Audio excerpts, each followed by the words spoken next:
ఎంత ఘోరం అంటే తెలంగాణలో గౌతమ్ గౌడ్ అనే ఒక బీఆర్ఎస్ సోషల్ మీడియా యాక్టివిస్టు ఒక రైతు తనకు రుణమాఫీ రావడం లేదు, రైతు భరోసా రావడం లేదని చెప్పేసి ఒక వీడియో చేసిండు. బాధతోని పొలంలో ఒక ముసలాయన ఆ ముసలాయన వీడియో చేస్తే ఆ వీడియో తీసుకొని తన ట్విట్టర్లో పోస్ట్ చేసుకున్నాడు. ఆయన 10 మందికి షేర్ చేసుకున్నాడు. ఇది తప్ప? రాజ్యాంగం మాకు ఇచ్చిన హక్కు కాదా ఇది? ఆర్టికల్ 19 ఏం చెప్తున్నది? Right to freedom of personal Liberty and expression, right to freedom of speech and expression అనేది రాజ్యాంగం మాకు ఇచ్చిన హక్కు కదా. దాని ప్రకారమే గౌతమ్ గౌడ్ చేసుకున్నాడు. ఒక్కటే ఇన్సిడెంట్ మీద 6 ఎఫ్ఐఆర్లు చేసిండండి. 6 ఎఫ్ఐఆర్ ఎడ్ చేస్తారు.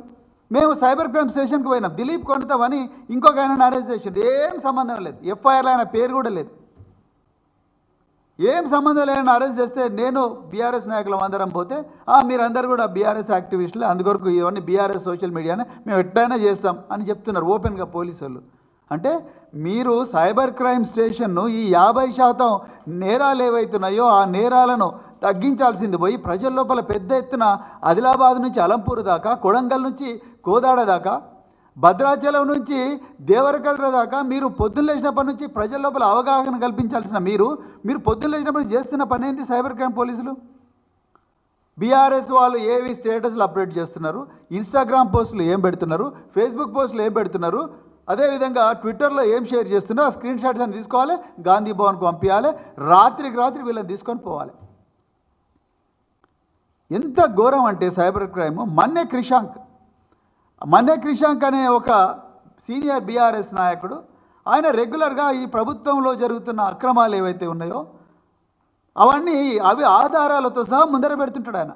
ఆయన ఉస్మానియా యూనివర్సిటీ వార్డెన్ ఇచ్చిన నోటీస్ను ఆయన పెడితే, ఆయన నోటీసు ఒరిజినల్ నోటీస్ ఆయన పెడితే దాన్ని ఫేక్ నోటీస్ అని చెప్పేసి ఆయనను ముందు పోలీసులు తీసుకుపోయి ఆయన సెల్ ఫోన్ గుంజుకుంటారు. 15 నిమిషాల్లో ఎఫ్ఐఆర్ అయిపోతుంది.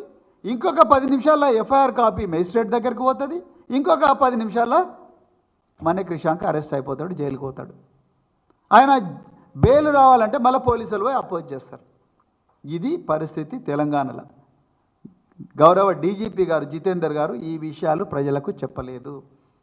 అదే చెప్తున్నాం, ఈ రాజకీయ కక్షలతో నడుస్తున్నది పోలీసింగ్ అన్న విషయం డీజీపీ గారు చెప్పలేదు. మేము నిస్సహాయం, అంతా ముఖ్యమంత్రి నడిపిస్తున్నాడు, ఇంక నుంచి బీఆర్ఎస్ నాయకులను టార్గెట్ చేయమని చెప్తున్నాడు అనే విషయం డీజీపీ గారు నిన్న ప్రజలకు చెప్పకుండా దాచిండ్రనే బాధతోనే మేము ఇవాళ తెలంగాణ పిల్లలకు ఈ వాస్తవం చెప్తున్నాం.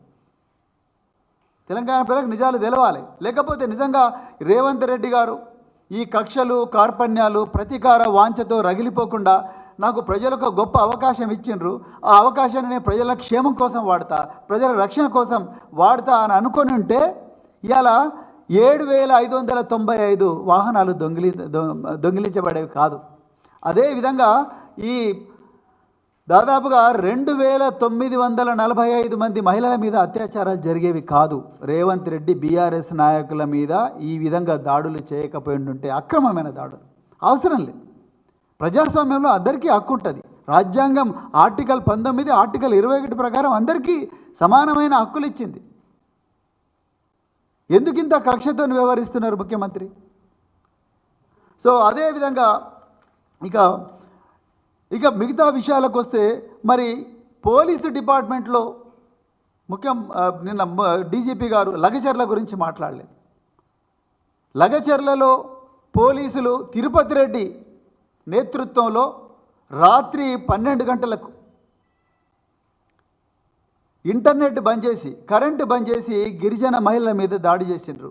కొంతమంది మహిళలు మా అమ్మలను ఏమంటారు అసభ్యంగా ప్రవర్తించినని నేషనల్ హ్యూమన్ రైట్స్ కమిషన్ ముంగట చెప్పిండ్రు. దాని గురించి డీజీపీ గారు మాట్లాడలేదు.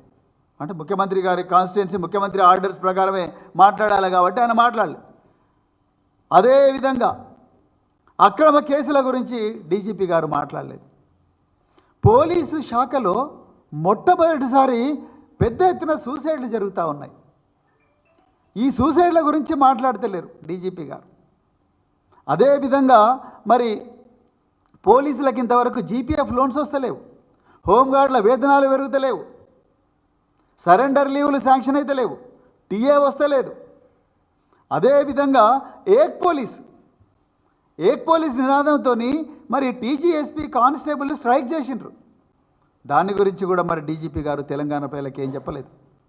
మొట్టమొదటిసారి తెలంగాణలో ఎప్పుడు కూడా యూనిఫామ్ వేసుకున్న కానిస్టేబుల్ రాలేదు. మేము సపోర్ట్ చేయం. యూనిఫామ్ వేసుకున్న వాళ్ళు ఎవరు కూడా స్ట్రైక్ చేయాలి అని మేము సపోర్ట్ చేయడం లేదు. ఈ రాష్ట్రం సుభిక్షంగా ఉండాలి, సురక్షితంగా ఉండాలని మేము కూడా కోరుకుంటాం. కానీ అసలు వాళ్ళు స్ట్రైక్ చేయాల్సిన పరిస్థితి ఎందుకు వచ్చింది?